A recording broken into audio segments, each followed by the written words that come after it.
We've got preseason football. We've got training camp fights. And we've got a division that nobody seems to want to win.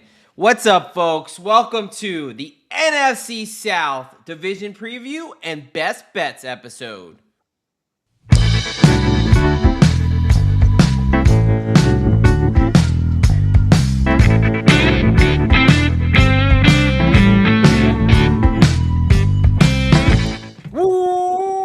Welcome, football fans, to another edition of the Degen Docs. What is up, folks? We are talking NFC South football. Maybe the worst division in football. We'll see. Division that's definitely up for grabs. I think every fan base has the opportunity to feel like they could win it. What is up, folks? I am one of your hosts here, the Degen Doc. More importantly, I am joined by my brother in degeneracy, Mr. Derek Bennett, a.k.a. Professor Locks. How we doing tonight, brother? Man, we are like 3/4 of the way through these division previews already. It's a wild time right now. We are just flying through these. The season's right around the corner, and we've got to lift the spirits up a little bit. We're talking NFC South today. I don't know if I necessarily am super excited to talk about a division that didn't have a winning record last year. They're champion. Yeah. I mean, look, it is. I'm excited because it is a division where anything goes, which means in the betting world, you can get some decent odds. You know, the Panthers were solid odds last year to win the South, and you can really make a case for and against all of these teams. So. All right, folks. Look, if this is your first time joining us, cheers. Welcome to you. Thanks for coming along here. This is another division preview. The way this is going to work is we're going to go team by team. We are going to talk roster, losses, additions. We're going to talk big takeaways, big concerns. Then we'll jump over to the injury side. We will do some injury analysis, and then we'll go fantasy, stats, and then what we love to do most here, betting, actionable information, telling you what bets we have already put our money on and what we'd advise you to do the same with. So we are on the NFC South. This will be 6 out of 8. We're almost all the way through there. So let's get started here. But before we do that, a little bit of breaking news. Literally just got this little Shefty tweet came up. The Minnesota Vikings named Kyler Murray as their starting quarterback. Well, that solves one mystery that we've all been curious about. It seems like most people have kind of been on that train for ever, really, since he got signed. Right. Because we saw what 9 could do last year, and that was absolutely pitiful. Yeah. I mean, look, J.J. McCarthy, we talked about it many times. We've never really been high on No, we kind of just talked about this actually on our NFC North episode, which just dropped this week. But, yeah, he probably should have stayed another year at Michigan for his development. But the injury right in your rookie season, then last season, the confidence, the maybe real, maybe fake injury benching thing.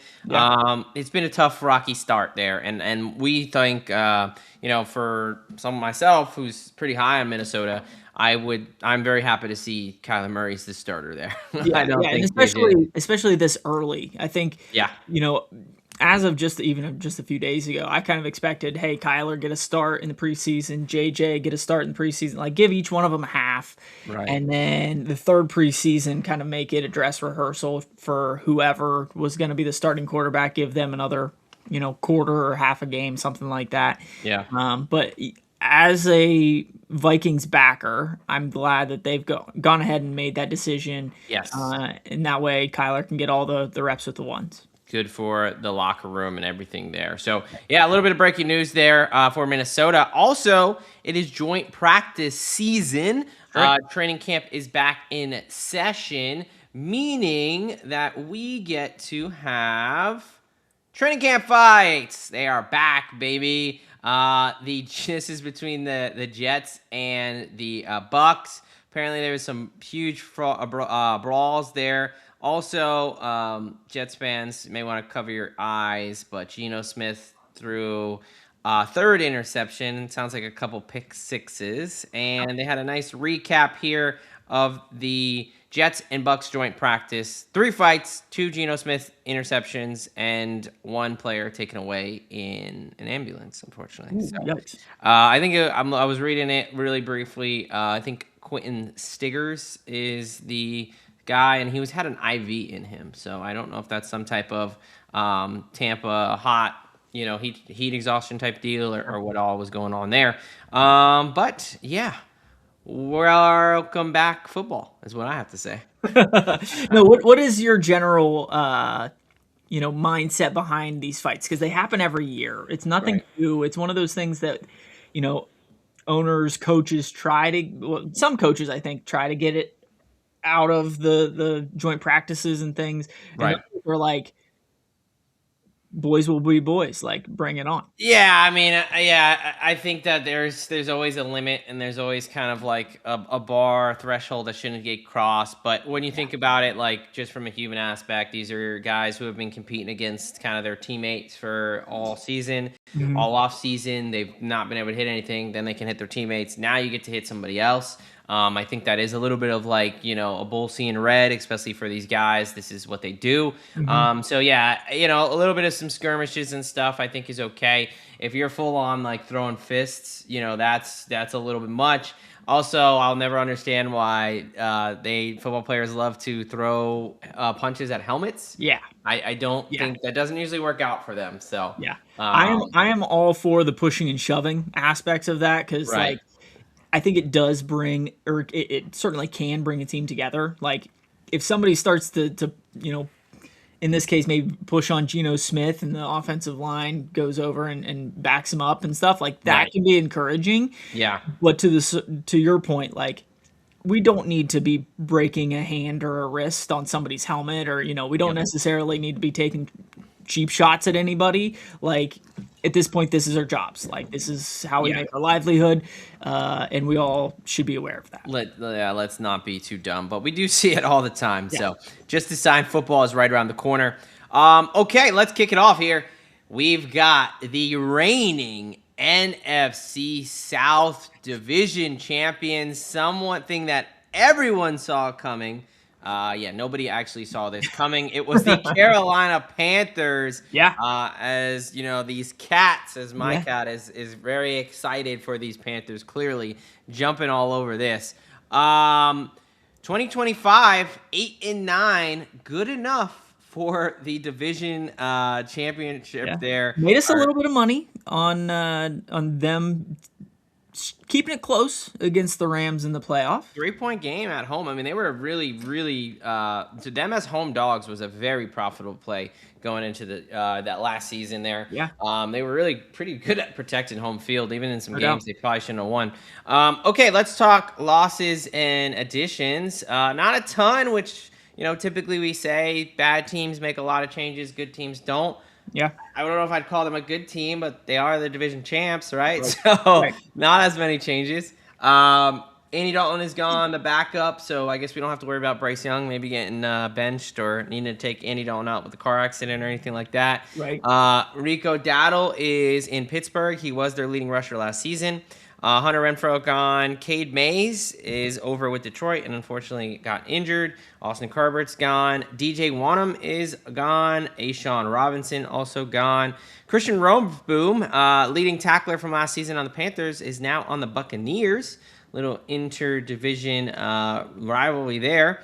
Then we've got for the additions, Kenny Two Gloves, Kenny Pickett, wide receiver John Mechie coming over from Houston, Rasheed Walker coming over from Green Bay, their first-round draft pick out of Georgia, Monroe Freeling, center Luke Fortner, defensive tackle, second-round draft pick out of Texas Tech, Lee Hunter, and then 2 big off-season additions there in Jalen Phillips and Devin Lloyd to kind of help bolster that defense. Where are you at with this 2026 Carolina Panthers roster? Yeah, honestly, I think I like what the Carolina Panthers did in the offseason. Outside, obviously, I think Rico Dowdle, losing him is going to be a little bit of a blow, but we know what Chuba Hubbard can do. It'll be interesting to see now that he has the full workload, or if Jonathan Brooks can actually, step onto the stage for once in his NFL career after being injured and just not being able to show much. outside of that, I think, Christian Roseboom being the leading tackler going down to Tampa Bay is a big deal. I think him moving to a division rival isn't something to, just move on about. I think he is a really good player, but you fill in his spot with Devin Lloyd, and then the big acquisition of Jalen Phillips, stealing him from the Philadelphia Eagles, really improves that front seven for the Carolina Panthers. But as a whole, I mean, they're basically trying to run it back with a couple of additions on defense, and then obviously Rico Dowdle moving on to Pittsburgh. Yeah, exactly. Couple guys here and there out, but really for the most part are running it back. Now, unfortunately, this team is kind of turned into this offseason the 49ers. I don't know why I said the NFC. Clearly, I was tired last night.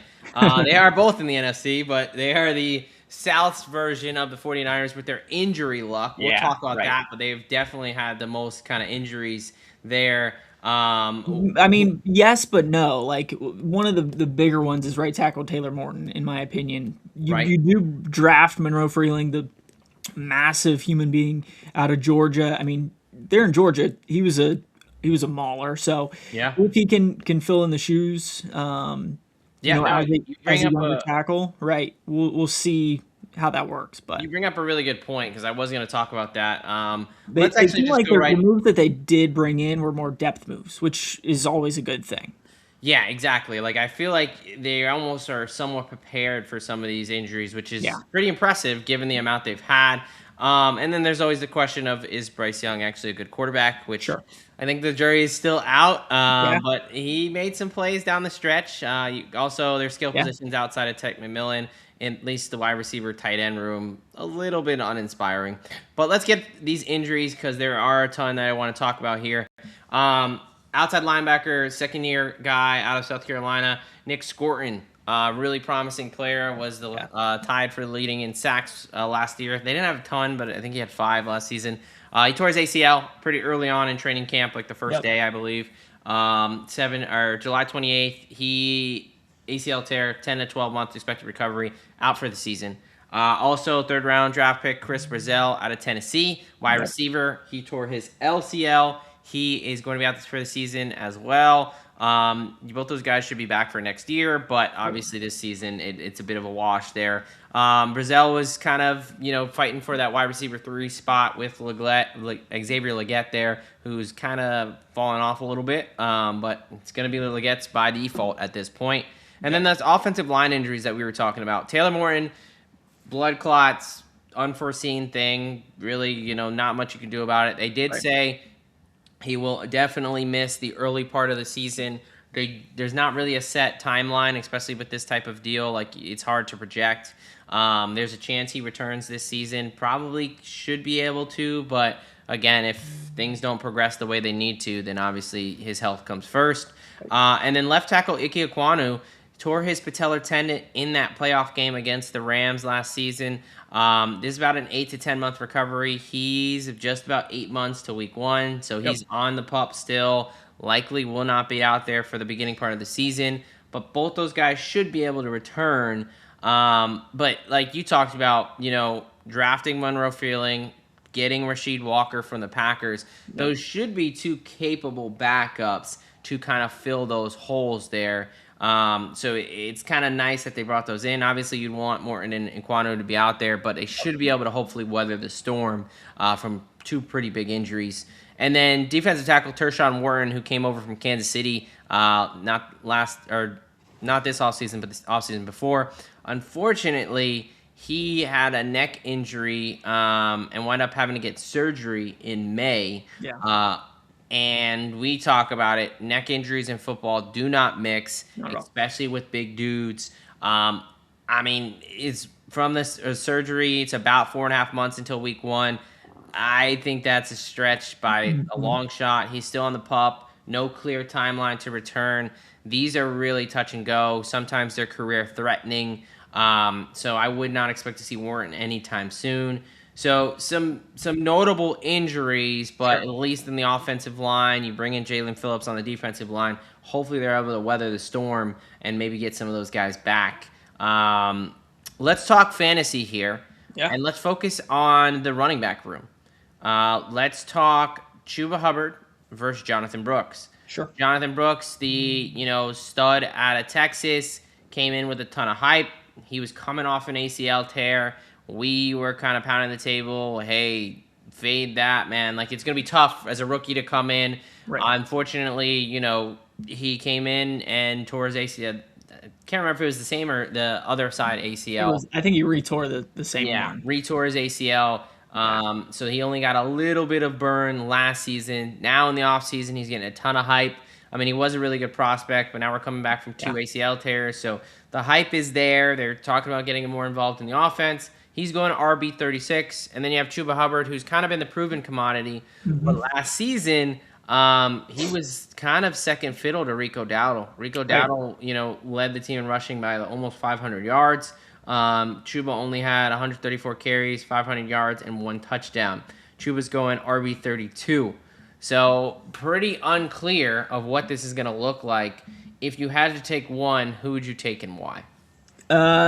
Usually you have to prove it to me before I'm really comfortable taking you in fantasy, unless it's like a late round flyer type of a situation. Yeah. With really high upside. I'll probably lean towards Chuba just because of that. It's definitely a lean because, I mean, Brooks definitely does have higher upside in my opinion. I think it's one of those situations where coming off of not playing football for basically 2.5 years, I just don't know what kind of shape he's going to be in, what he necessarily has left after basically 2.5 years being on the shelf. Yeah, I mean, honestly, I don't know if I'm really wanting to touch either of these guys, just given the uncertainty of offense. But yeah, you said it. Brooks has the higher upside. He's the higher risk, higher reward play coming off 2 ACL tears. Hopefully, he's back, looks healthy, ready to go. But there's always, a number one risk factor for an injury is previous injury. So that's always kind of a tough one to deal with. But he probably is a little bit more involved in the passing game, too. Chuba doesn't really get super involved in the passing game. The only reason I think Chuba's worth a kind of a little bit of maybe a play is because the touchdown potential there, which I will talk about a little bit later. I do think he gets kind of the goal line carries. Yeah. All right, going over the stats, and then we're going to get into the betting space here for these 2026 Carolina Panthers. Looking at last season, they were 27th in yardage for offense and 27th in points scored. They had under 300 yards a game and just over 18 points a game. 26th in passing, just under 180 yards per game, and 18th in rushing, just over 115 yards per game. They were 16th in yardage on defense, giving up 330 yards a game, about 15th in points allowed, 22.4. 15th in passing, just over 200 yards allowed, and 20th in rushing, just over 120th allowed. So kind of middle of the road offense was actually kind of bad. Middle of the road defense, pretty poor offense, especially passing. But they were still 8-9 and won the NFC South because sometimes that's all it takes. Win total coming in at 7.5, over plus 115, under 136, minus 136 that is. Make the playoffs plus 220, miss the playoffs minus 270. NFC South to repeat as champs plus 310. To win the NFC 38-1. To win the Super Bowl 90-1, which is kind of incredible for a team that was a 3-point loss at home. They had a home field advantage playoff game and only lost by 3. But where are you at with these 2026 Carolina Panthers? Yeah, I mean this whole division is tough just because you can make a case for all 4 of these teams to finish with like 8 and 9 wins, just like they did last year. Yep. But I do think that part of it's just due to the price that we're getting them at. I do like Carolina once again. I think that they can take another step forward offensively.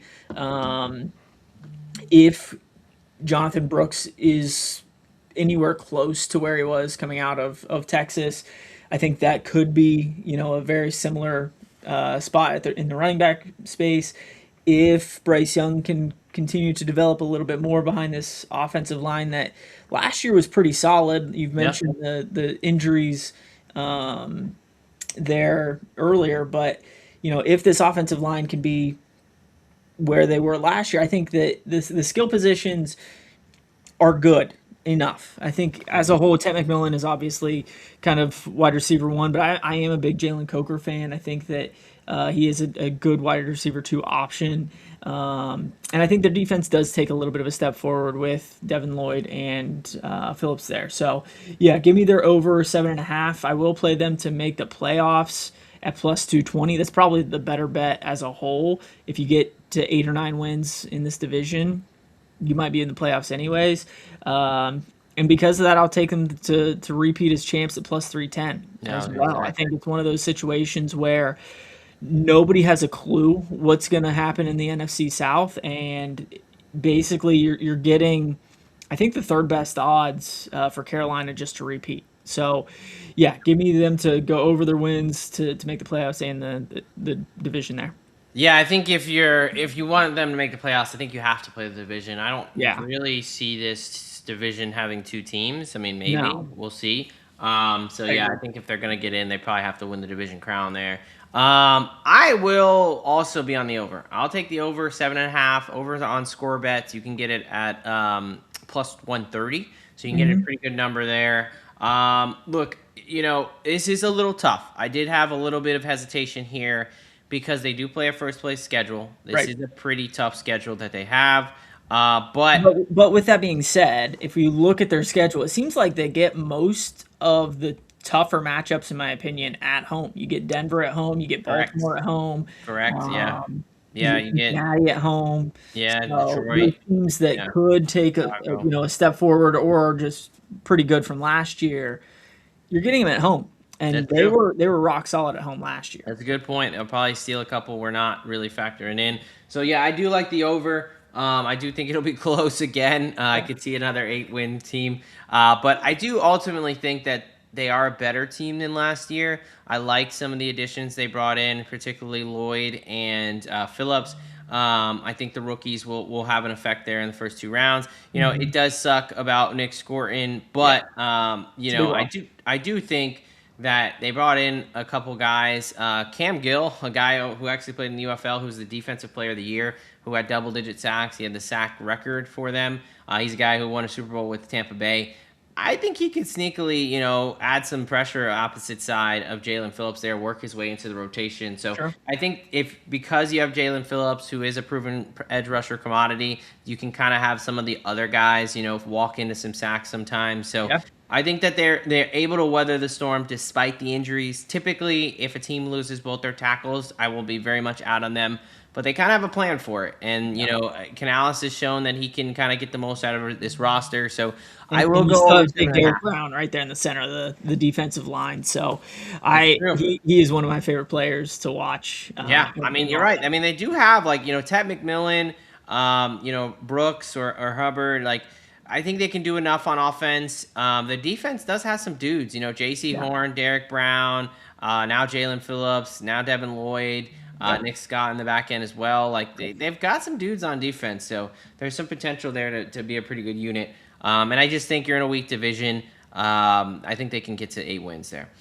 Do you have any other plays for the Panthers? No, that's it. Because honestly, sack wise, who knows outside of Jalen Phillips who's going to get there, and his number was just right there. Yeah. And then offensively, who knows what's going to happen in the running back room? There's a lot of mystery. There's a lot of mystery there. I think it's going to be pretty good, but what it's going to look like. That's fair. I am going to go take a sprinkle on one player prop here. Give me Chuba Hubbard over 5.5 rush touchdowns at plus 124 over on FanDuel. I just think that I'm not going to touch his yardage. I'm a little bit concerned that Jonathan Brooks, becomes a little bit more of that RB1.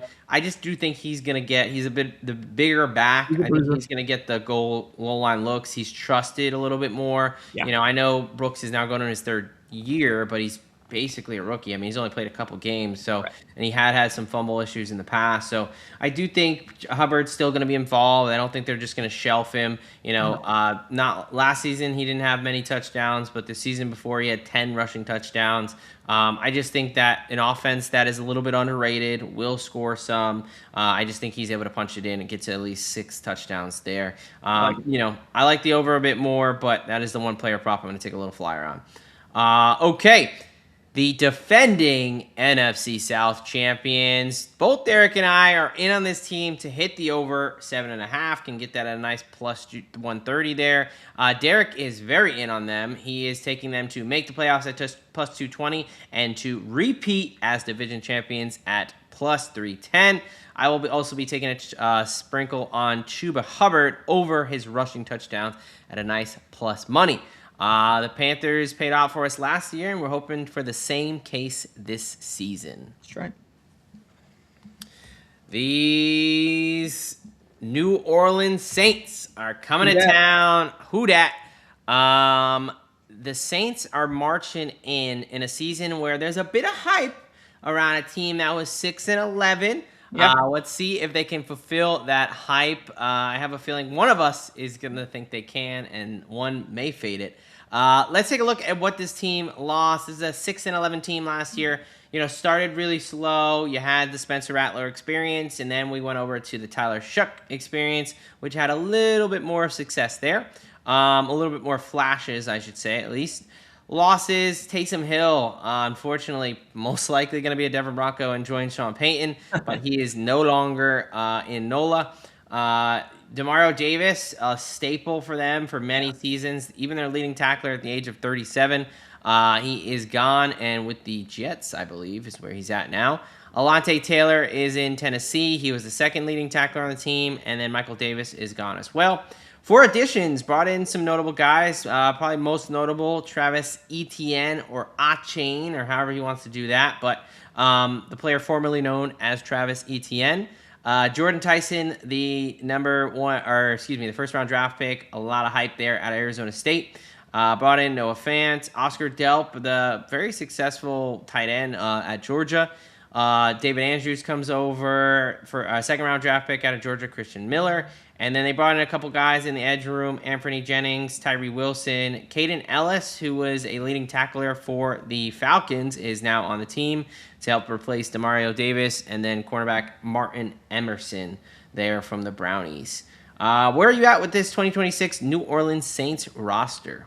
Yeah, I mean, the big additions on offense can't be understated. I mean, Alvin Kamara has definitely lost a step or two over the last couple of seasons. You bring in Travis E., however he wants to say his last name is up for him. But, I think that's definitely an upgrade. Jordan Tyson, they've been looking for a wide receiver 2 opposite Chris Olave for quite some time. Yeah. A guy that's not on the list, Bryce Lance, Trey Lance's younger brother, is another wide receiver that is coming to New Orleans, and I think he could really challenge for that wide receiver 3, wide receiver 4 spot.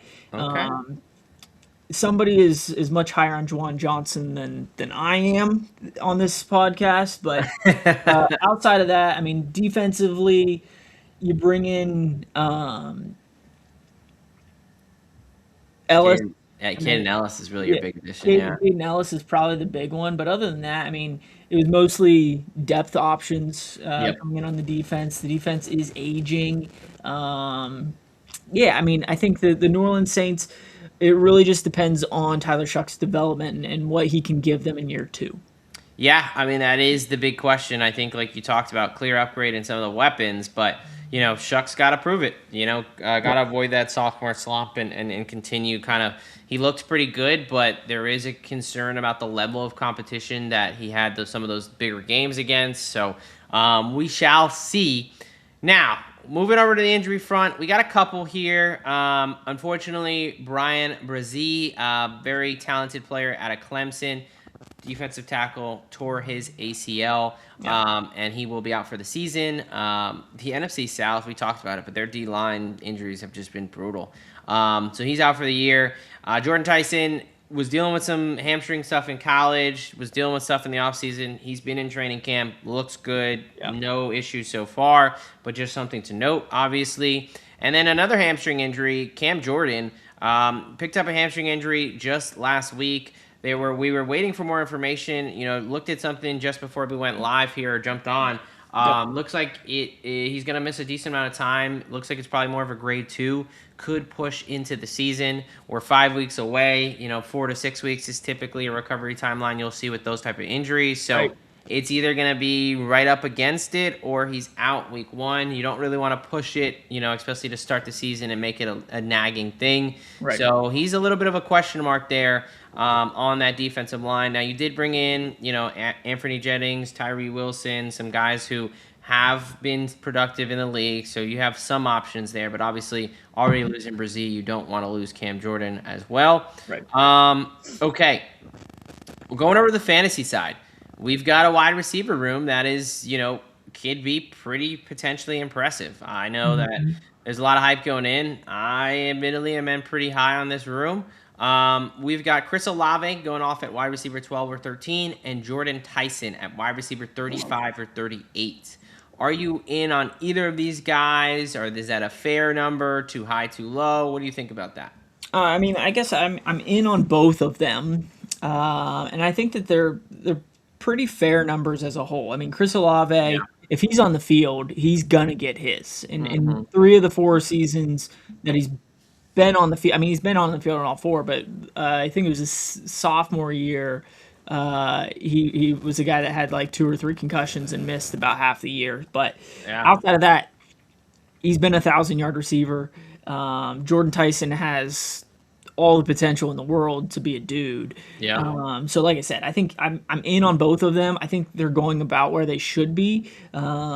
Rookie wide receivers just tend to go a little bit lower unless it's just like a can't miss Marvin Harrison thing, and even then, he didn't live up to the hype. So usually when wide receivers are in that 30 range as rookies, that's where I'm taking a flyer on one of them to really make a splash. Yeah, and I agree. I'll talk about it, but I think Chris Olave has all the potential in the world right now. He's got, improved quarterback play this season, at least compared to some of the years past. And I think that, if he can stay healthy, the sky is the limit for him. Yeah. And Jordan Tyson, like you talked about the rookies, you want to get careful. Sometimes people really fall in love with them. But for a guy who is the number 6 pick overall to be going that late, I think both these guys can especially when he's your bona fide number 2. It's not where it's maybe a 2, maybe a 3. We'll see where things play out. He's gonna be on the field. Yeah, and Juwan Johnson, I know you did say 77 catches, just under 900 yards, 3 touchdowns last year. So actually had a pretty decent year. But Olave and Tyson, 1A. I think just as a 6'7", 6'8" dude, 3 touchdowns. Come on, man. That's true. I'm not going to be on the Juwan Johnson hype train this year, but he wasn't bad last season. All right, looking at their stats. Go to Pelicans practice and learn how to box out guys, is what I'm saying. There you go. Is the Pelicans still a team? Jeez, that's terrible. Going over the stats from last season, 23rd in yardage for the offense perspective, just over 313 yards a game. 28th in points scored, only 18 points per game. 13th in passing offense, over 215 yards a game. 27th in rush offense, 94 yards a game there. They were 9th in yardage on defense, just under 300 yards allowed a game, but 16th in points allowed, giving up just over 22. Number 4 pass defense in terms of yardage, giving up under 180 yards a game, but 18th in rush defense, giving up 121 yards a game. -4 in the turnover differential. Yep. That was good enough for a 6-11 record. Going into this season, a little bit more hype, 7.5 win total, over -120, under +100. They are +184 to make the playoffs. -225 to miss, +270 to win the NFC South, 37-1 to win the NFC, and 90-1 to win the Super Bowl. Where those Saints go marching in, or are you going to be fading this New Orleans team? So I just want to bring some numbers to the table here about Tyler Shuck, because Tyler Shuck came in and was a serviceable starting quarterback for the Saints last year. He was That's a big upgrade from what they had. over Spencer Rattler. Okay, there's that. But the man went 5-5. 4 of his wins came in the last 5 weeks against the Tennessee Titans. They're not good. Bad. The New York Jets. Really bad. Bad. They did beat the Carolina Panthers at home. And then they did beat the Tampa Bay Bucks, who were on their 4th string offensive tackle, and Baker without a throwing shoulder. That's 2 division wins right there. It was 2 division wins, 1 being at home. Yeah. And then he did get a win in Carolina earlier in the season where they put up all of 17 points. A win's a win, brother. I'm with you there. But I think the hype behind Tyler Shuck is, he's this massive upgrade over Spencer Rattler, who I believe never got a win as a starting quarterback. He's pretty terrible. He's bad. In about almost 3/4 of a season, if you put a couple. Did he really never win a game? I don't think they won a game with. No, they did. Oh, bro. Maybe one. You're making me. Well, yeah, because you said he was 5-5 and they had 6 wins, so I had to look. So yes, he must have got a win, but at the same point, there you go. Yeah. But my point is, Tyler Shuck was I think a late 2nd, early 3rd round pick for a reason. I think 2nd, yeah. As a whole, I just don't know if he's gonna be a guy against opposing defenses that are 1, ready for him, and 2, better than the Jets and the Titans and the Bucks last year. Those are 3 defenses that were really, really bad last season. And yes, he did have really good games against them, but once he gets in, defenses are really solely looking at him and can game plan around him. I don't know if he'll have exactly the same success. So I am going to take the under 7.5 at +100 on the Saints. Again, this whole division, you could say that they end up going 8 or 9 wins. I just don't see it happening. I do think that this is about the same team as last year. Obviously, the offensive weapons have improved, but I don't think that the quarterback play is going to be as sustainable as it was last year. All right. Well, we are going to very much disagree on this one. Tyler Shuck, look, he was the 40th pick in the last year's draft. I don't think he's some incredible prospect. I do think that he is much better than Spencer Rattler. I think he's capable, and I think that's all we need, because you now have a bit of a 2-headed monster in Alvin Kamara and Travis Etienne. You have a 2-headed monster in Chris Olave and Jordan Tyson. You have Juwan Johnson. And you also have an offensive line that has some continuity and some real players. Eric McCoy has been a good center for a long time. You've got Fuaga is the young guy, is now in his 2nd year. Kelvin Banks is another year. David Andrews, Cesar Ruiz. I think it's actually a pretty underrated offensive line. So I do think the offense. I think you're a year early on these Saints, because again, they're another team like the Miami Dolphins that have a shit ton of dead cap money, and they can't pay other players. There's a reason that Travis Etienne was their only real get this offseason, even though they have all this hype and they have the rookie quarterback on a rookie contract. And next year, I think, is the year to really jump on the Saints. Yeah, I think you could say that, but this division is terrible. So, and they're playing a 4th place schedule. So I'm going to take the over 7.5 -120 over on DraftKings. You look at the schedule here. They get some games that I think are very winnable. You play Vegas at home. I think there's a chance they start 0-4. There's no chance. I would take that bet in Las Vegas. Who's the starting quarterback? Kirk Canes, baby. Who was 2-0 against the Saints last year. Okay. All right. Nobody cares about that. They just suck, dude. Get out of here. We already did their preview. Now, I've already talked about one of my favorite plays is the Saints, both on the spread and the money line in Detroit. Detroit offensive line is a mess. You can go check out the NFC North preview to see how I feel about that. So, yeah, I think they have a good chance against Detroit. I think they beat Las Vegas. I think they beat Atlanta at home. I think they have a very, you play Cleveland just in the division. Like that is 6 winnable games right there in the division. The division is very much up for grabs. You got improved offense. I think there's no way this offense isn't better. And then I think the defense is actually a fairly solid unit. They're also potentially talking about adding Terrion Arnold to that secondary, which I think would make them pretty impressive there because you do have some other players there. Chase Young, a guy who's came on last season, I think that he could really start to make some headway there. So I'm probably taking them a 5-game or a 5-week stretch where they have 4 road games with a sandwiched home game against the Green Bay Packers in there. But okay, Packers. What are the Packers, bro? Packers are not much there. Yeah, all right. That stretch a little tough. Not gonna lie, that's not a great stretch, but it's okay because they're gonna come in with a decent amount of wins. They may have already hit their win total by that point, so we're all right. And then I will go. Since I think any team you're on the win total over in this division, you kind of got to be ready to play their division. So I'm going to take them at plus 270 to win the division. And then another ceiling case here.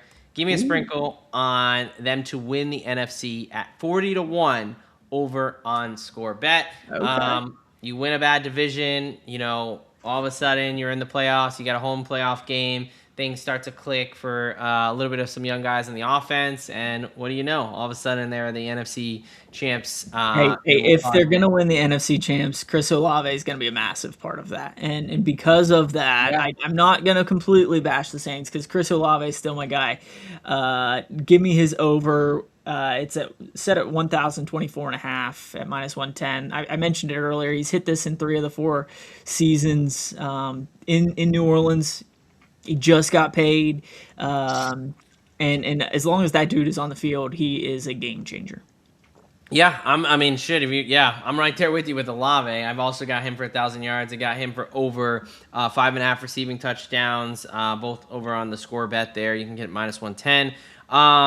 I think that honestly, I'm very in on Chris Olave this season. Like I'm pretty much playing all his ceiling cases. He had 100 catches last season, almost 1,200 yards. He's had 3 out of his 4 years. He's had over 1,000 yards, and that was with some pretty shit quarterback play. Right. So if we can get quarterback proof, yeah. He really kind of can be, and if we can avoid the concussions there, now you've got Tyson on the other side to take away some eyes from the defense. I'm going to play a couple ceiling cases here. I'm laddering up his yards and his touchdowns, but really what I'll give out as well is some sprinkles. To lead the NFL in receiving yards, 28 to 1 over on FanDuel. To lead the NFL in receiving touchdowns, 80 to 1 over on DraftKings. And if he does either of those things, good shot at Offensive Player of the Year at 100 to 1. So he had 9 touchdowns last season, almost 1,200 yards, 100 catches. If the Saints are going to be improved, I think that he's going to really have to be the guy in the offense. So I'm all in on the Chris Olave train. Do you have anything else for the New Orleans Saints? Nope, that's it. The under and Chris Olave is over. Okay, well, I'm with you on Chris Olave. I can't be joining you there. If the Saints are going to have this great season, then somebody's got to step up on defense. Why not take a guy who had 10 sacks in only 12 games last season in Chase Young? Yeah. He's coming off a career year there. To get 8 sacks is minus 110 over on Bet365. To get 10 sacks and do what he did last year, plus 275. And pretty good number. You know who loves sacks is Defensive Player of the Year voters. That's who loves sacks. So if he's going to really have this monster season, you can get him at 500 to 1 over on FanDuel. What's Shuck's MVP on? No, I'm not doing that. I'm not doing that. Taking Olave and Chase Young and them to win the Let's not be crazy, okay? Let's be moderately optimistic. You're probably right though. I probably should look into that, but I'm not the biggest Tyler Shuck guy, which I guess I just think the weapons are there, the division is bad, and I think Olave and Young can have really big years. Obviously, the NFC play is definitely more of just like, all right, if I'm going to be optimistic, it's a 40 to 1 on a team that could get a home playoff game. I think that's worth a sprinkle. But I do think Olave and Young have really big years. So that's fair. That's fair. That's where I'll go.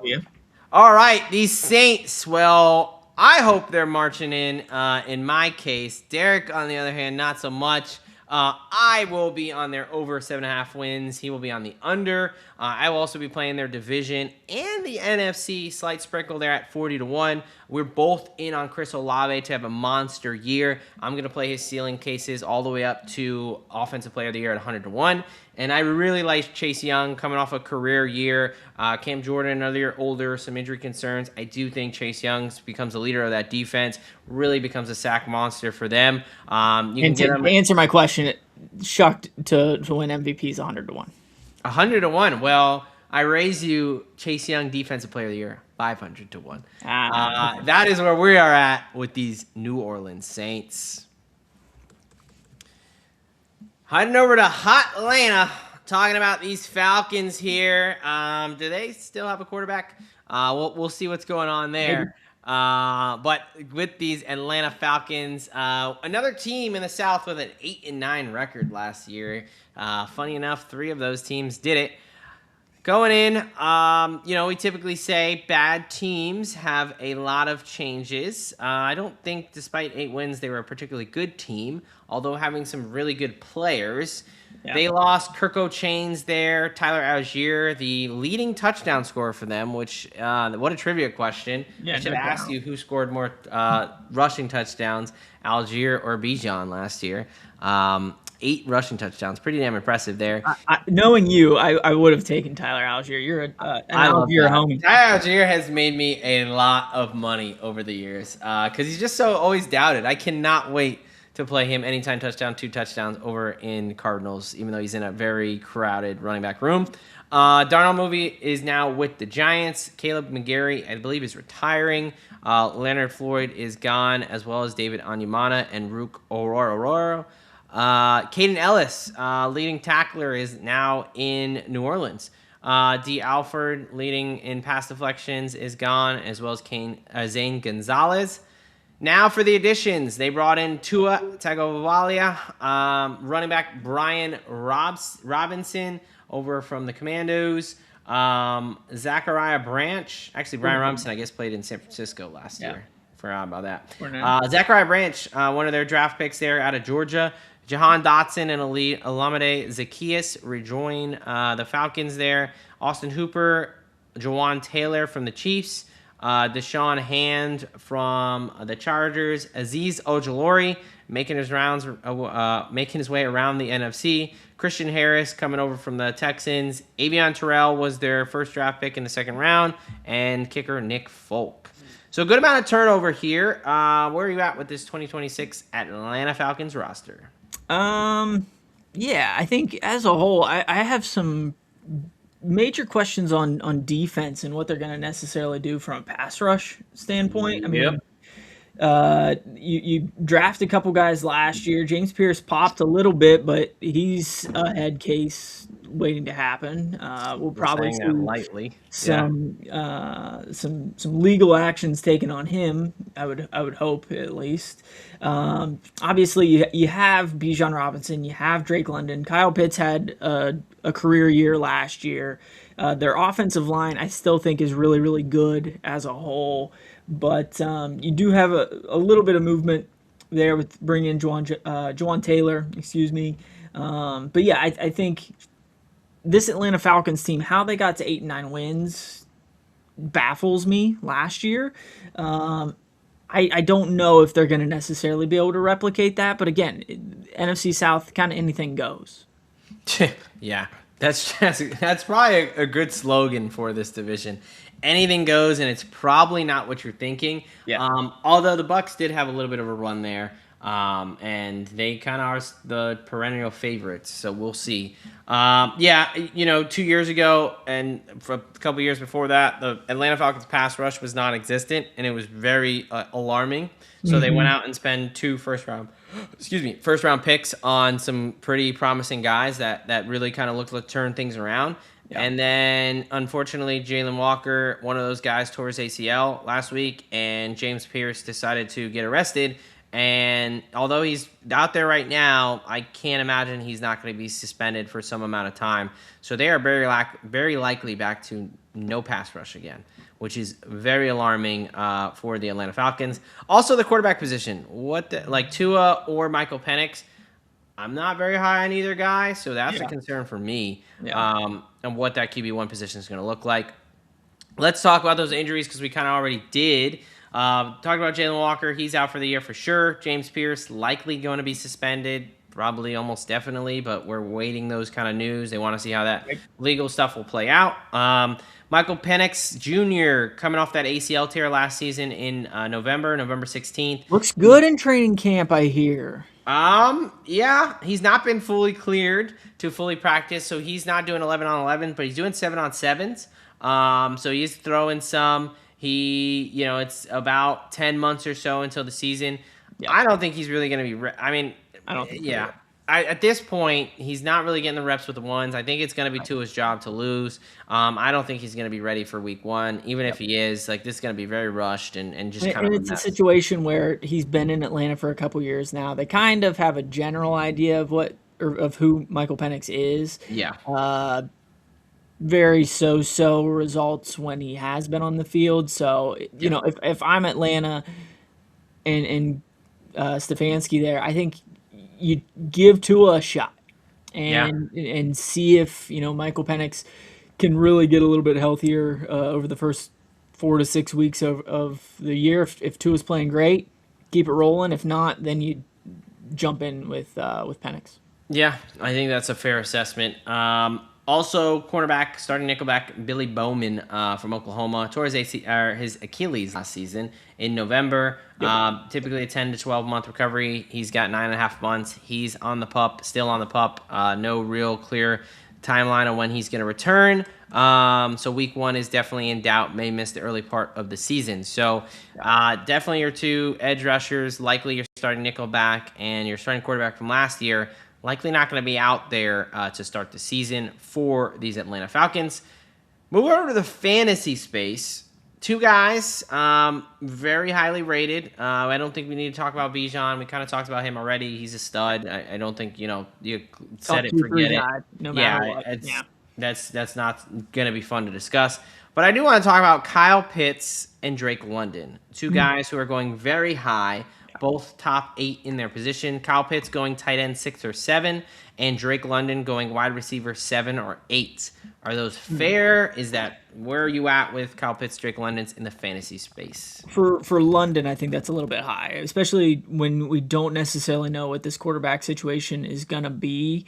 I just have a hard time getting him to 6 or 7 as a whole. I think he's a borderline top 10 wide receiver with the quarterback situation that he has. He's another guy that has incredible talent, but just not knowing who's going to get him the ball.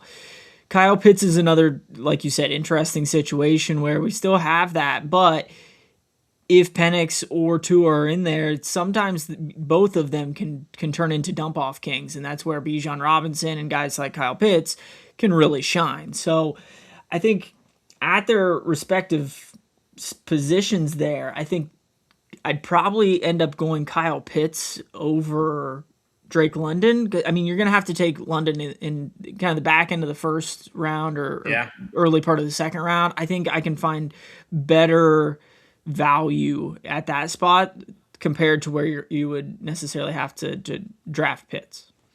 Yeah, that's interesting. I think I'd go the other way. Now, I don't think I'm not in on this team. Spoiler. But we'll talk about it. But I'm not really going after either of these guys. However, I think Drake London's proven to be kind of a QB-proof guy.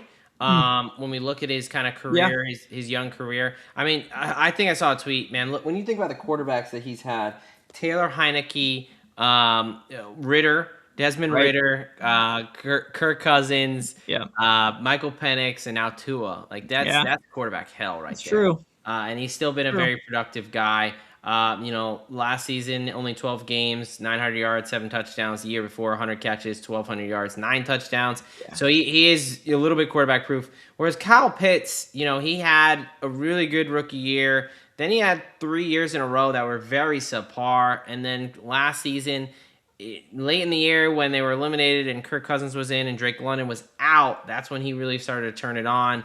As much as I like him as I am a Florida guy, I don't. When Kyle Pitts has hype, it's the last thing I want to do is trust. That's where I'm at with that. So I will be not on the Kyle Pitts train. I wasn't on it last year and it paid off. But that's because everyone kind of forgot about him and wrote him off. Now the hype's there, so I am gone. All right, stats for last season. 14th in yardage on offense, just over 330 yards a game. 24th in scoring, though, just under 21 points a game. 19th in passing offense, just over 205 yards a game. 8th in rushing offense, over 125 yards a game. They were the 15th best defense in terms of yardage, giving up just over 325 yards. 19th in points allowed, just under 24 points. 13th in pass defense, just over 200 yards allowed, and then 24th in rush defense, giving up over 125 yards a game. They were +5 in the turnover differential, got a decent amount of turnovers on defense. Good enough for an 8-9 record. They really went on a run once they got eliminated from the playoffs, which is kind of funny. Win total sitting at 6.5. Pretty low, lowest win total of the division. Over at -140. Under at +120, so juice to the over there. Mm-hmm. They are +240 to make the playoffs, -300 to miss, 4-1 to win the division, 55 to 1 to win the NFC, and 130 to 1 to win the Super Bowl, which I would say donate to charity instead of doing that. But where are you at with these Atlanta Falcons? Yeah, I mean, I hate it when the books are set this way because it's like daring me to take the under, and I'm going to go ahead and take the under with the Atlanta Falcons. I think the defense was kind of best case scenario last year, and that's with the two rookie edge rushers. And we don't think either of them are going to play a major factor at least, if any factor at all this season. Yeah. They really didn't do much on defense to bring in guys to potentially replace those guys. They're basically running it back on offense outside of the quarterback position, which we have major questions on. I hate their wide receiver room outside of Drake London. Yeah, I just don't necessarily see, unless Bijan carries the ball 500 times and for 2,500 yards, how these Atlanta Falcons are going to win games. So, yeah, give me their under at +120. Yep, I'm lockstep with you there. You can find their under 6.5 wins at +125 over at FanDuel. I don't trust the quarterback position. I don't trust the defensive line. Like you said, they're similar to me like the Lions. They're a worse version of Lions where they have really bright stars, but man, those other guys are kind of ugly as we start. To a certain extent, I think that their stars, the depth of their stars isn't quite as deep as the Lions, but their offensive line's a little bit improved compared to Detroit. Yes, that is very fair on both fronts there. The defense really scares me. When you take out Walker and likely Pierce, I think that's like basically a lock at this point, given what's going on, but I guess you never know. Take out Walker, take out Pierce, you've got the Bowman injury back there. I think this defense really can start to fall apart. You know, Leonard Floyd, also one of their leading sack guys last year, is also going to be gone. Man, this defense is, I think, going to be really, really bad. And then, Tua or Michael Penix, it's the last thing I want to be betting on. So, even in their division that is a bit up for grabs, I am all over this under 6.5 at plus money. What else you got for these Atlanta Falcons? I do like Bijan receiving yards. I think rushing yards wise, it was a little bit high for me, but he's going to get his rushing. But either Penix or Tua, both of them are dump off kings, and Bijan is a notable receiving threat coming out of the backfield. His numbers only set at 574. I think that's a smash overplay. Yeah, I like that a lot. Yeah, he's. I mean, I think he almost had 1,000 yards receiving last year. He's incredible out of the backfield. Right around 900. Yeah. I also heard a quote. I can't remember if it was. I think it was Michael Penix that he was saying that they have something in the quarterback room that they call just beej it, which is like if you're in trouble, dunk it down to Bijan Robinson. Bijan, yeah. And this is a situation too where like. Obviously, it depends on injuries are random. Can't necessarily bet against injuries, but like Bijan could get that by week 6, week 7, pretty easily. It's a little lofty, but yeah, I agree. I do think he's incredible. 820 yards receiving last year on 80 catches and 100 targets. I am going to continue with my Falcons fade train. I'm going to take a sprinkle on them to be the last winless team at 12-1. Now, obviously, I probably could look at this and see when Vegas has. I know they're dogs in week 1. we'll see where they're at favorite-wise. They might be favored against Carolina at home week 2, but I personally would not favor them in a game until week 13 at Cleveland. True. They start on the road at Pittsburgh. They have a chance to get a win at Carolina at home. I think Carolina is a better team than them. Yep. Then they're on the road at Green Bay. They're on the road at New Orleans, where I think New Orleans is better than them. Then they got Baltimore, Chicago coming to town, San Francisco, at Tampa Bay, Cincinnati, Kansas City, at Minnesota, Detroit, and then they're finally at Cleveland. Like, I legitimately think before their bye week, find a win in there for sure. Yeah, I think you got 2 realistic shots to get a win, and they're in the division before their bye week. Before week 10. I think Carolina at home. But if they don't beat Carolina at home, I'm feeling really good about this 12-1 play here. Because I think on the road, I think they're gonna have trouble. I think I have trouble winning games, period. But especially on the road, and when you got some pretty formidable. Week 2 and 4, those are the tricky ones in division, like you said. Yeah. So I'm gonna at 12-1. I really like that on a team that I think could absolutely crater. What else you got for the Falcons? That's it. Just Bijan in the under. All right, I kind of talked about this already. Kyle Pitts under 774.5 receiving yards over on DraftKings. I mean, his number last year for reference was 525, which he did smash. We were cashed on that over there. He almost got to 1,000 yards. He was the leading receiver at 928. But this is now 250 yards of adjustment. Yeah. And, Tua and Michael Penix are just not good. He didn't really particularly have a great connection, with Michael Penix. It's not like he was his guy. It was really Kirk Cousins that was finding him a ton. Yeah. So Kyle Pitts with hype is not what I want to be behind. I think he's clearly the third option in the offense, behind Drake London, behind Bijan out of the backfield. So I'm going to go under 774.5 there. Obviously, anytime you play under, you do get the benefit of a guy who had some trouble staying on the field, any injury and things there.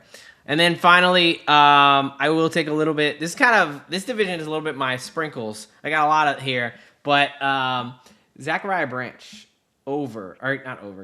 offensive rookie of the year, 100-1. Okay.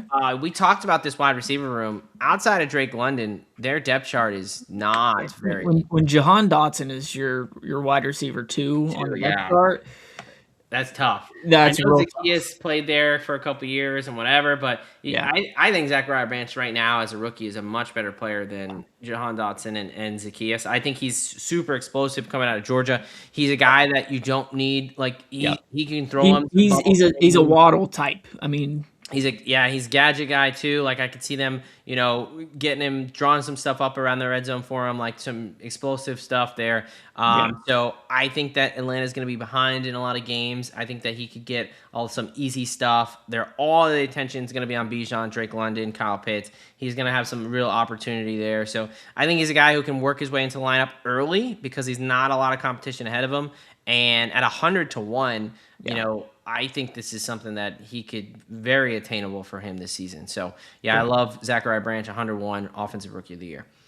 All right, we are putting out the fire on the hot Atlanta Falcons. We are going to be cooling that off. Both Derek and I are going to be on the under 6.5. You can get that at plus 125 or at FanDuel. I'm going to be on them to be the last winless team at 12-1 on DraftKings. He will be taking the over on Bijan receiving. Both going to go ahead and subscribe to that. That is a very smash play. Bijan out of the backfield. Just Bij it, as they say. I'll be fading Kyle Pitts in the receiving realm. I'll take it as under 774.5 receiving yards. And give me the sprinkle on the rookie Zachariah Branch out of Georgia, the local kid, 100-1 to be the offensive rookie of the year. Heading on over to good old Tampa. Good old Tampa Bay. Goes by many names. I've heard it Champa Bay. I've heard it Trampa Bay. Just depends on what side of the bay you want to be on there. But Tampa Bay, a place that near and dear to my heart. Spent a good amount of time in Tampa. Now, they're coming off an 8-9 record. They had all the hype. They were supposed to be the division champs. They had the hot start. They were the comeback kings. and boy, did they fall off a cliff. Didn't make Derek and I happy. We thought that division was in the bag already. But they did wind up losing ultimately out to the Carolina Panthers there. They finished 8-9 like two other teams in this division. Let's talk about the roster going into this 2026 season. The second leading rusher, Rachaad White, is gone. He is now in Washington. Mike Evans has been shipped off to the electric substation there in San Francisco. Sterling Shepard, who was third in receiving yards for them last year, is gone. Hassan Reddick, a free agent that never really paid off for them. Logan Hall is gone. Their stud, Lavonte David, should be a gold jacket guy. Leading tackler last season. He has decided to hang it up after a very, very fruitful career. Deion Jones is gone, and their cornerback one, their interception leader from last season, Jamel Dean, who's a good player when he's on the field, he's also gone as well. Going to the additions, Kenny Gainwell, Kenny G, coming over from Pittsburgh, who I just love as a player. He's very, very fun to watch, especially now that he's out of Philadelphia. They did pick up wide receiver Ted Hurst out of Georgia State, 3rd round. They brought in Ashawn Robinson, very strong, big player in the middle. Defensive end Al-Quadin Muhammad, a double-digit sack guy coming over from Detroit. The number 15 draft pick, first-round draft pick for them, Ruben Bain out of Miami. A lot of that South Florida ties there. I think he's going to have a big following there. Linebacker Zosiah Trotter, Jeremiah Trotter Jr.'s son, from Mizzou, is on the team. Looks like he may get some burn. They bring in linebackers Alex Anzalone from Detroit and linebacker Christian Roseboom from Carolina. Also, Keontae Scott, they drafted out of Miami as well. Another big play guy. You all saw, I know you remember, against your Ohio State Buckeyes, taking that screen to the house to help Miami beat Ohio State last season. And then Miles Killebrew. 2026 Tampa Bay Buccaneers. What do you think about this roster? Tampa Bay. I mean, this they really should be Tampa 2 halves because they started 6-2 last year, finished 2-7. Coming out of their bye week, we needed 3 wins in 9 games, and they gave us 2. Devastating. I had way too much on the Bucs last year. But anyways, Todd Bowles went out and really loaded up on the defensive side of the ball this offseason. I think with additions of Muhammad and Bain and Trotter and Anal Zone and what? Anzalone, but I like it. Oh yeah, Anzalone. I think there have been some rumblings with Todd Bowles over the last season or two. Like, can the Bucs get over the hump with him as the head coach there? Offensively, they were just decimated with injuries along the offensive line. Baker tried to play through things and just wasn't necessarily it last year. Obviously, you move on from Mike Evans and Lavonte David, which both of those guys are gold jacket guys in my opinion too. It'll be interesting to see this Tampa Bay Bucs team because I think over the last probably 3 or 4 years, we've kind of known who the Bucs are, and there have been a lot of turnover this offseason. But with that being said, the Bucs have kind of, over the last couple of years, made this to the point where I think they're going to be just fine. I think drafting Emeka Egbuka in the first round last year, I think he's going to take another step forward and hopefully be able to stay on the field. Defensively, I do expect them to be better. Ruben Bain and Josiah Trotter are just mean motherfuckers, dude. You're right. Yeah. For lack of a better word, better phrase there. They're guys that play ultra aggressive and will make some plays. Anzalone is a guy that can fly all over the field as long as he's on the field as well. I think the defense takes a major step forward because if they do end up deciding to move on from Todd Bowles, I think he wants to go out on his terms and on his shield. But at the same time, this offense, we'll see what we get out of Baker. A lot of times when the pressure starts to heat up, we do get good Baker. And with the contract disputes this offseason, I'm very curious to see if they'll get something figured out, or if they leave it up to Baker to kind of bet on himself and just go out and prove everybody wrong. Yeah, I think you covered a lot here, and especially when you think of the Tampa Bay Buccaneers, you think of Levante David and Mike Evans. So those guys not being there, I mean, that's going to be a huge adjustment. Yeah. Also, one thing we haven't talked about, the Vita Vea situation, Yeah. who has basically sitting out, holding out of practice because due to contract pains. He has basically said he will not play for the Tampa Bay Buccaneers. Tampa Bay's basically said they're not trading him. So that scares me, man. I think Vita Vea is a key to this front seven, this defense. Sure. So that is a big concern for me, and how the offense looks without Mike Evans, without that safety valve, those goal line fades that we've been so used to. Let's talk about the injury situation here, because we got a couple. Nothing too crazy. Bucky Irving last year with the shoulder, contemplating retirement, weird situation. I don't even really know what to say about that. I mean, He's back at training camp now, should be good to go, but like the fact that he was really contemplating retirement only a couple years in the league, it's just a kind of a weird situation. So just kind of something to monitor. I do think Kenny G, will be the guy in the passing game, and Bucky Irving will get most of the carries. I think if they're both out there, it's a pretty good running back room. Yeah, definitely. Left tackle Tristan Wirfs dealing with a bit of a hamstring strain. He picked it up a week or two ago in training camp. Not super concerned here. It should be mild, 2 to 3 week thing. He had 6 weeks to recover before the season. Keep an eye on it because he's such an important player for this team, and he's arguably a top 5, if not top 3-2 offensive or left tackle in the game. Yeah. But he should be good to go. The Vita Vea one, it's not really an injury, but man, that does scare me. And then Jalen McMillan, the third-year wide receiver, I believe. Yep. He's slated to be a starter. I think he's got a lot of potential. He was dealing with a knee injury, and it was very vague on what's going on. But I did see just today before we went on, he did return to practice today. So this week he should be on his way back. Yeah. Todd Bowles gave a really weird, no set return timeline, but he was doing individual stuff. So I'd imagine he should be. McMillan is definitely a guy to watch out for if the injury stuff gets figured out. Yeah. Because he can be a difference maker. I mean, they definitely missed him a lot of last year. Yeah. And Emeka Egbuka, Chris Godwin, McMillan, that's a pretty dangerous tandem there. Yeah, I think so. I mean, McMillan in his rookie season had 8 touchdowns. Yeah. That's nothing. Yeah, that's a pretty impressive for a rookie. So let's go over to fantasy space and let's talk some of these guys. Baker Mayfield, QB 17 or 18. We'll start there. It seems a little low to me. I mean, you're talking, that's square QB2 range, back half of it. Yeah. He's got a little bit of rushing upside. We saw Baker, like you said, in those key moments, and he was clearly injured last season. I mean, he was dealing with, that quarterback. I'm kind of working my way through that series on Netflix.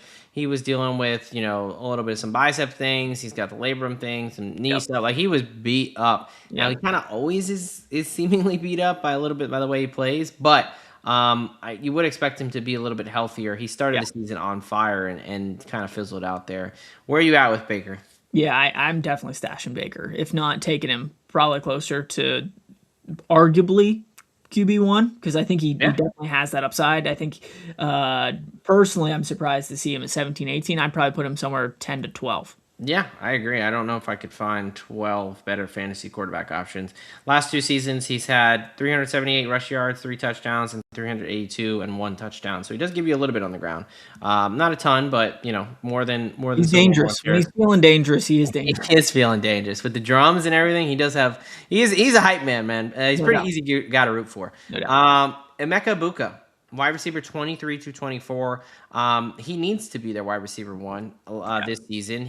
Last season he did step up pretty damn big. He was their leading wide receiver. Now I know Mike Evans had injuries, issues, and things like that. But wide receiver 23, 24 for Egbuka. Last season he had 127 targets, only 63 catches on those, 938 yards and 6 touchdowns to lead the team in receiving yards by a wide margin and touchdowns, really.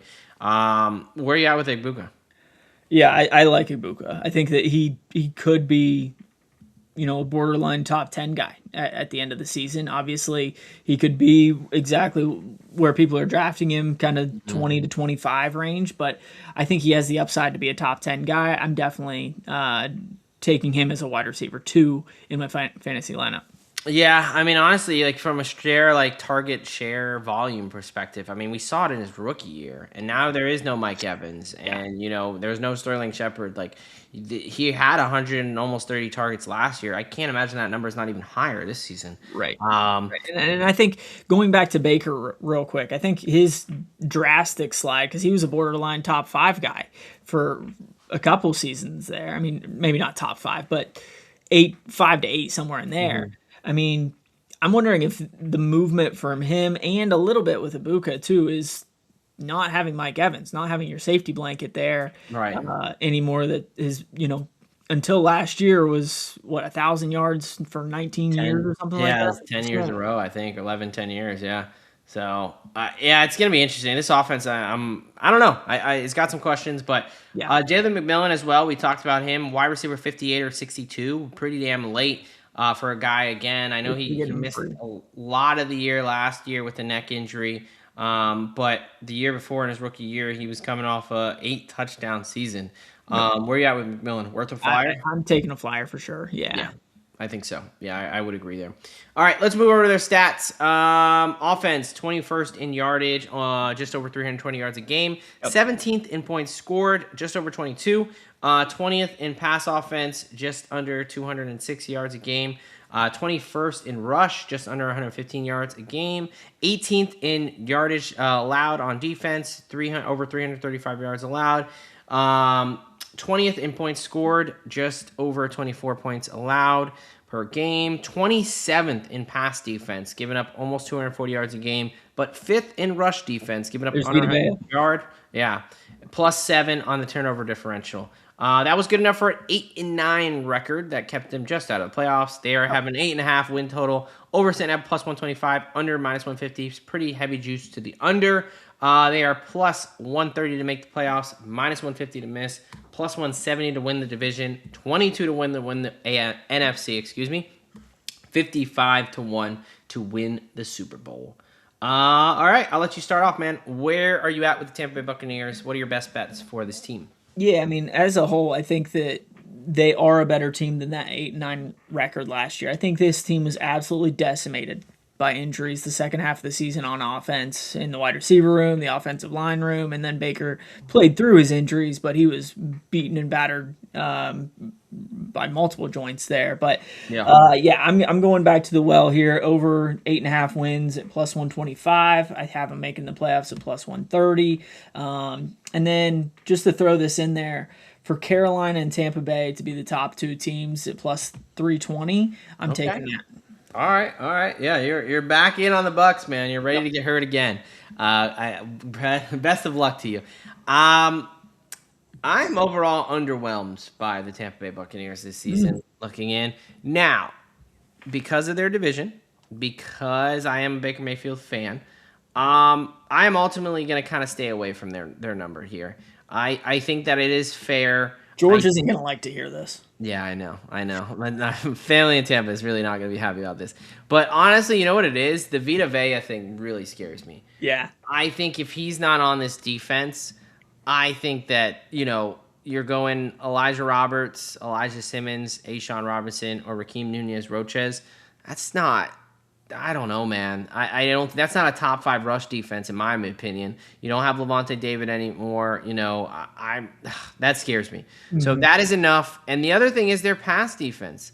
They were bottom 5 in the league. Yeah. And you got rid of arguably your best cornerback in Jamel Dean. I know he had issues staying on the field, but Zion McCollum, Benjamin Morrison, and Jacob Parrish, who Morrison and Parrish have not been in training camp. They've been in and out with injuries. That's not, I don't know if that's good enough to get it done in a pass happy league. So their secondary concerns me. I think the secondary definitely concerns me too, but I think bringing in Bain, bringing in Muhammad, I think they're going to get more from the front, more pressure on opposing quarterbacks and be able to improve their pass defense from that perspective. They only had one guy with more than 5 sacks last year in Diaby, and That's a very good bring in point. a couple guys that I think could easily match that number. That is a very good point. Yes, if they yeah, you're right. If their pass rush improves, that's how this defense becomes vastly better than the middle of the road kind of bottom half defense that they were last year. Again, I'm not really like super fading them. I just think they got the highest win total in a division that is kind of a crapshoot this season. I like Baker, but Todd Bowles also is a very frustrating coach. I think he's really conservative. He kind of makes some boneheaded decisions. We saw it the past couple years where it's just like, what are you doing, man? And as a defensive mind, like his defenses haven't really lived up to the bill. I mean, No, usually they're very middling. I think it's been like 4 years since they were top 10. Yeah. I mean, look, like you said, if Ruben Bain hits and Yaya Diaby takes another step forward and Muhammad can come in and give him some pass rush as well, if the pass rush gets going, this is where, you start to get some turnovers and you make that you hide that secondary a little bit, right? Because Antoine Winfield, Tyke Smith, their safeties are pretty good. It's the cornerbacks that I'm worried about if they're going to be able to hold up. And if Egbuka and McMillan take that step forward and Baker stays healthy, like there is a path there for sure. So that's why ultimately, a lot of words to say. I'm off on that. What other plays do you have for the Bucs? That's it. Actually, I do have Emeka Egbuka. I got his number at 900 receiving yards. I think that's a smash play at minus 115. I do have him at 1,000 yards at plus 125. I think he's going to have his first 1,000-yard season and just continue the wide receiver factory in the NFL that Ohio State has set forth. I would say that no matter how you feel about this team, I don't know how you're not in on Emeka Egbuka this year. I mean, again, from a target share perspective, he's going to be. He was already so much of the offense as a rookie. Right now, another year with Baker, the talent's there. Like I don't know how you're not in on him, to be honest. So I think that's completely fair. Now, this also helps my play because it tells me a guy who I'm going to be out on, Chris Godwin. I think his numbers are crazy. Under 699.5 receiving yards and under 4.5 touchdowns on DraftKings. This is an aging wide receiver who was coming off that nasty ankle dislocation fracture. Kind of never really looked the same. Only played 9 games. He's only played 16 games in the past 2 years. I wish you luck, brother, with with him, because yes, you did get burned by his touchdowns last time. I mean, in the last 4 seasons, he's only hit the over on that 1 year, and that was the year you took the under. But yeah, so give me Chris Godwin. I think the injury. I think only the injury happened a quarter earlier. Really, literally, I think it was in that game too. He's pushing 30 years old. I mean, I like rooting for him as a player, but I just don't. I think he's going to be clearly the 3rd, 4th option in this offense. You could probably argue 4th or 5th. I mean, you obviously have Egbuka, K-Dot, and Gainwell or Bucky Irving out of the backfield, and I think Jalen McMillan is better than him at this point. So, I will take the under there. I couldn't find a McMillan touchdowns. That is something, whether it's just a sneaky play in fantasy best ball. Yeah, he's a burner. He couldn't bust one for 50 yards. Yeah, I will be on some Jalen McMillan stuff. So if I can't find any season-long stuff, that will be a guy I will be targeting. It's kind of a little bit of a juicy kind of play there. Last sprinkle for this division, because it's my sprinkle division apparently. Keontae Scott, defensive rookie of the year, 101. This guy's a stat stuffer, man. Is a weak quarterback room. I talked about it. I think that whether it's injury or whether it's just opportunity, Zion McCollum, Benjamin Morrison, Jacob Parrish, none of those guys are super established. I think Keontae Scott can definitely work his way into this roster, into the starting lineup, whether it's due to injury or whether it's just due to opportunity. And when we look at his season last year, 64 tackles, 5 sacks, 5 pass deflections, 2 forced fumbles, 2 interceptions, 2 defensive touchdowns for the Miami Hurricanes last season. If you're going to win Defensive Rookie of the Year as a defensive back, you've got to be a guy who is going to be, stuff in the stat sheet. You got to be kind of like a Brian Branch type of guy. And that's why I see him, being that nickel cornerback in this offense. He's not afraid to stop the run. He's a physical guy. And he kind of makes those splash plays that the voters look for. So I think at 100-1, I think it's worth the sprinkle there. don't love playing a Miami Hurricane, but now that he's in Tampa Bay, I guess he's got some of that stench off of him. Okay.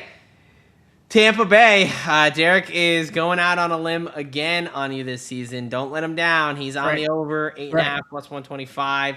He's on them to win the NFC South at plus 170. He's on both the Panthers and Bucks to be the top 2 in division at over 3-1. Also on Emeka Buka on his receiving yards there. I will be ultimately... Grandpa George needs to smack you around. I will be lukewarm with this Tampa Bay Buccaneers team. I will be fading Chris Godwin both on his receiving yards and his receiving touchdowns. Aging wide receiver, injury history, 4th, 5th option in this offense. I will be taking the flyer on Keontae Scott, defensive rookie of the year at 100-1. Think he is a big play guy waiting to happen who could be just what voters are looking for to stuff our pockets with a ton of cash. That is your 2026 Tampa Bay Buccaneers team preview. That is also your 2026 NFC South division preview because ding dong, we are done. 4 teams, a division that still we worked our way through it, talked about for an hour and a half, and I don't know how this is going to end up. Yeah. There's a ton of variability, which makes it fun. That's what makes gambling fun and sports, not knowing what is going to happen. So I think you legitimately could make a case for each of these teams and a case against. For me, I don't know about the Falcons, but it is the NFC South. Yeah. Weirder things have happened. No, sometimes this exercise is really fun and kind of clarifies things. Sometimes it just muddles everything up even more, and it's like, I have no idea what's going to go on in the South this year. South is the NFC South as it's been is Joyce. Okay. It's time to get going. All right. The exhaustion of having a 3-week-old is catching up to me. Okay. What do you got for the people before we get out of here? Yeah, man. I mean, we still have the NFC West coming up next. The NFC East is our last division that we will be covering with these previews. We'll have a few other episodes leading into the NFL season. We'll start talking a little college football.